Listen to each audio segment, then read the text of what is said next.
فذكر إنما أنت مذكر.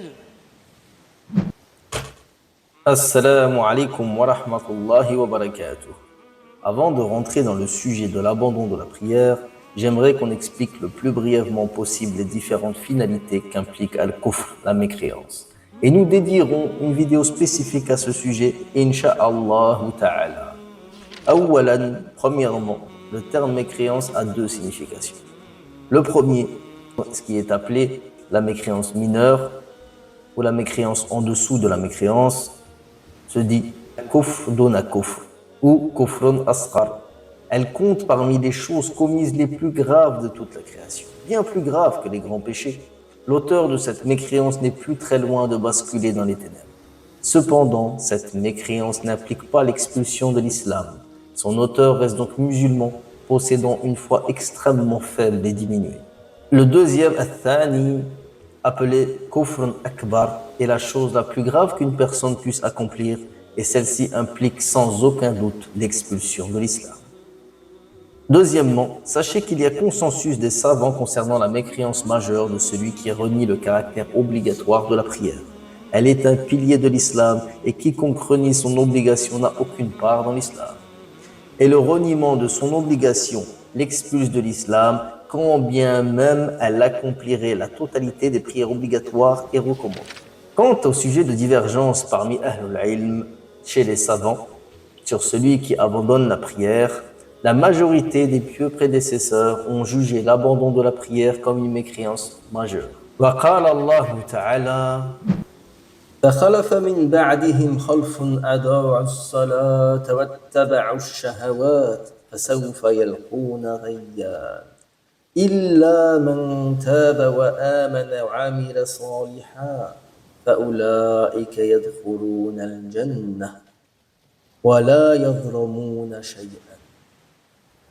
Allah Azza wa Jal nous informe que ceux qui ont délaissé la prière ont suivi leur passion et celle-ci les a menés à la perdition, c'est-à-dire à l'enfer. Certains mufassiroun disent que Rayyan signifie une vallée en enfer. Et seuls ceux qui se repentent avec foi et espoir, puis font le bien en accomplissant ce qu'ils ont délaissé, c'est-à-dire la prière, alors ceux-là entreront au paradis et sont donc parmi les bienheureux. Et ceci est une exception. Ceci est une exception. Seuls ceux qui se repentent avec foi et espoir, ceux qui ont rempli ces conditions-là, rentreront au paradis. وعن جابر بن عبد الله رضي الله عنه قال رسول الله صلى الله عليه وسلم بين الرجل وبين الشرك والكفر ترك الصلاة رواه مسلم. Le messager d'Allah sallallahu alayhi wa sallam a dit certes entre un homme, l'association et la mécréance, il y a l'abandon de la prière. وعن بريدة رضي الله عنه قال رسول الله صلى الله عليه وسلم العهد الذي بيننا وبينهم الصلاة فمن تركها فقد كفر. Le pacte qu'il y a, le prophète sallam nous informe que le pacte qu'il y a entre nous et eux est la prière. Celui qui la délaisse, cette prière aura certes mécru. D'autres preuves issues de la sunna existent, mais celles-ci sont suffisantes et explicites. Nous rajouterons également le hadith du prophète alayhi salatu wassalam, les meilleurs de vos gouverneurs sont ceux que vous aimez et qui vous aiment, en faveur desquels vous invoquez Allah et qu'ils invoquent Allah en votre faveur. Et les pires sont ceux que vous haïssez et qui vous haïssent, que vous maudissez et qui vous maudissent. Les compagnons du prophète alayhi salatu wassalam demandèrent Ya Rasulallah, devons-nous nous soulever contre eux? Il répondit là, pas tant qu'ils accomplissent la prière parmi vous. Par deux fois. Rawahu Muslim. Non, pas tant qu'ils accomplissent la prière parmi vous.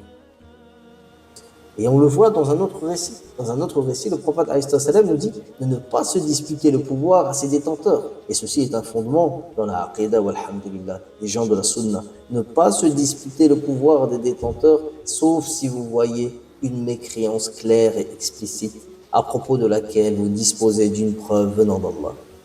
À la lumière de ces deux narrations, nous comprenons clairement que parmi les preuves claires et explicites de mécréance, il y a l'abandon de la prière.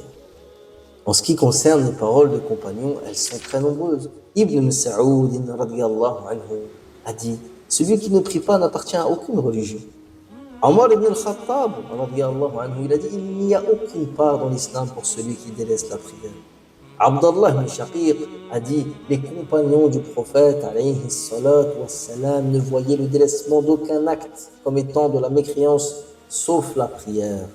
Et ceci est un consensus rapporté de ce compagnon. Ali ibn Abi Talib radiyallahu anhu a dit qui délaisse la prière devient mécréant.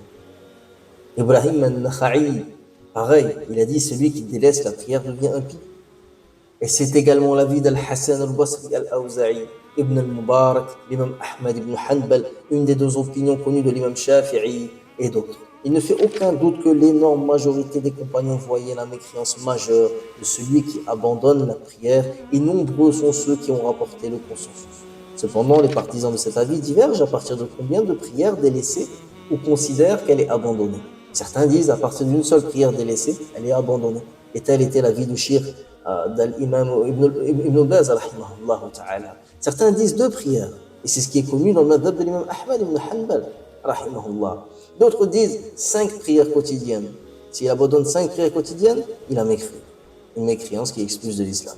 Mais l'avis le plus correct, wallahu a'lam, et c'est celui qui la délaisse complètement qui est concerné par la mécréance majeure. Et c'est l'avis de Cheikh Ibn Uthaymin, celui d'Ibn Taymiyyah, d'Ibn al-Qayyim, et un avis qui est dans le madhab hanbalite, un qawl du madhab. Quant à celui qui la néglige, il ne l'a pas abandonné. Il reste musulman, mais il est sur un acte très grave, et persister sur cela apportera au peu de foi qu'il possède la ruine. On fait donc ici une distinction entre la négligence et l'abandon total de la prière.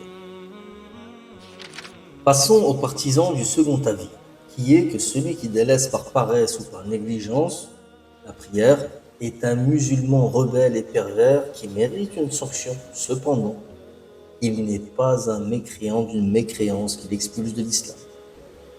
Ils répondent aux preuves précédentes que nous avons citées d'une manière générale. Ils disent que ces preuves renvoient en réalité au reniement de l'obligation de la prière et non à son abandon. L'abandon pour eux est bien une mécréance très grave, mais il rentre dans le cadre du kufr duna kufr, donc du kufr asghar. Mais elle n'expulse pas donc de l'islam pour eux. C'est donc une mécréance mineure et non majeure.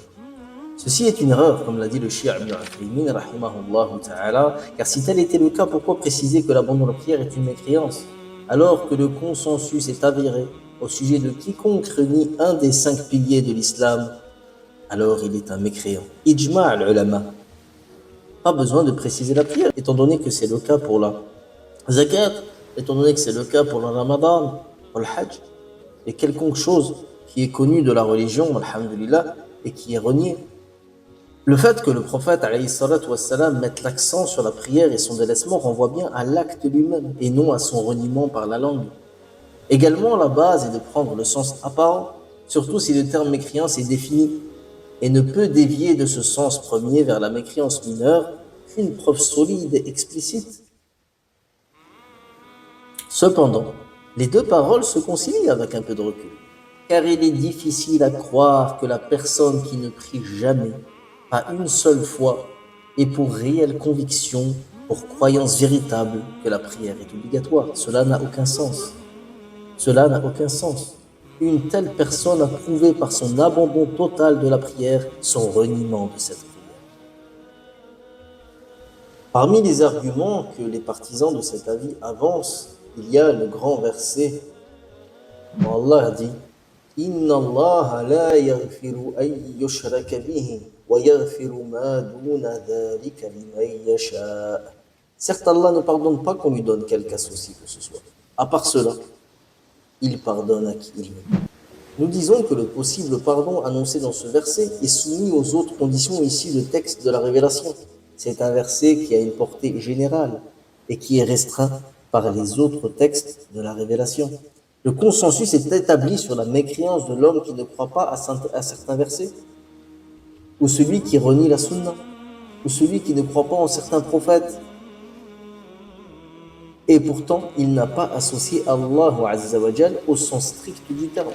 Nous voyons donc que le sens du verset est général et quiconque se rendra coupable de mécréance majeure ou polythéisme majeur se verra alors expulsé de l'islam et n'obtiendra aucun pardon jusqu'à qu'il se repente.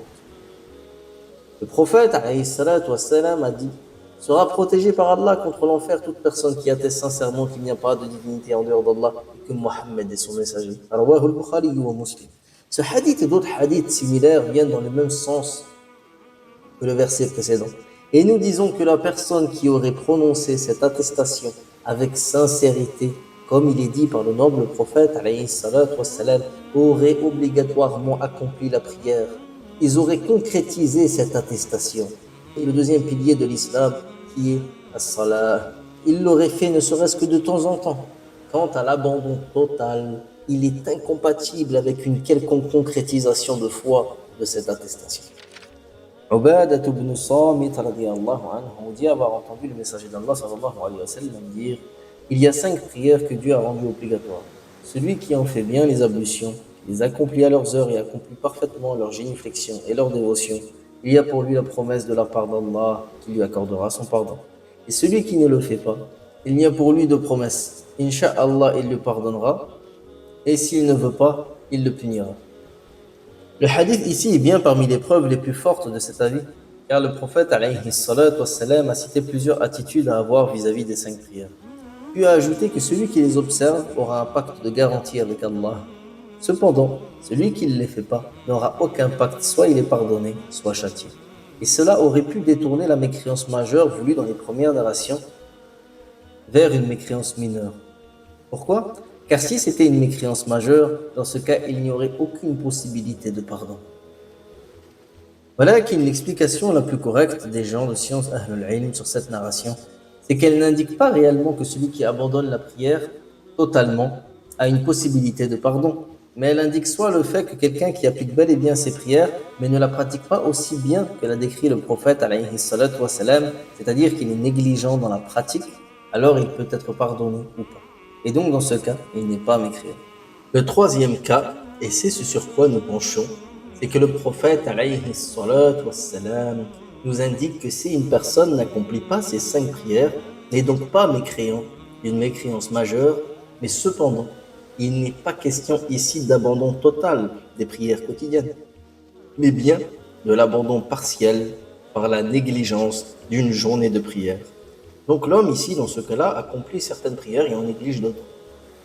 C'est bien ce type de personne qui est toujours musulman, coupable d'une mécréance mineure qui est un acte extrêmement grave. Cependant, nous disons que les textes qui ont rendu mécréant l'homme concernent celui qui a totalement abandonné et non celui qui l'a négligé, à la lumière de cette narration. Ô toi qui as négligé ou abandonné la prière, ressaisis-toi. Comment peux-tu te permettre d'être sous la divergence des plus grands savants qu'ait connu l'humanité en matière de connaissances islamiques? Comment peux-tu te permettre d'être sous la divergence de ta mécréance et de ton séjour éternel en enfer? Comment peux-tu te permettre de négliger ou d'abandonner celle sur laquelle tu seras questionné en premier temps, Yawmul Qiyamah? Comment peux-tu délaisser et bafouer la recommandation du prophète alayhi salatu wassalam sur son lit de mort, as-salah? Cette affaire est une affaire azim, très importante, immense, et nous ne devons pas la prendre à la rigolade. Elle est le câble qui nous rattache, la connexion quotidienne entre nous et le Créateur, celle qui nous garde, celle qui nous rappelle, celle qui nous donne la foi, celle qui nous augmente la foi. Elle est le deuxième pilier de l'islam, la concrétisation de l'attestation de foi. Wallahu ta'ala a'lam. Subhanaka Allahumma wa bihamdik, ashhadu an la ilaha illa ant, wa astaghfiruka wa atubu ilayk. Assalamu alaikum wa rahmatullahi wa barakatuh.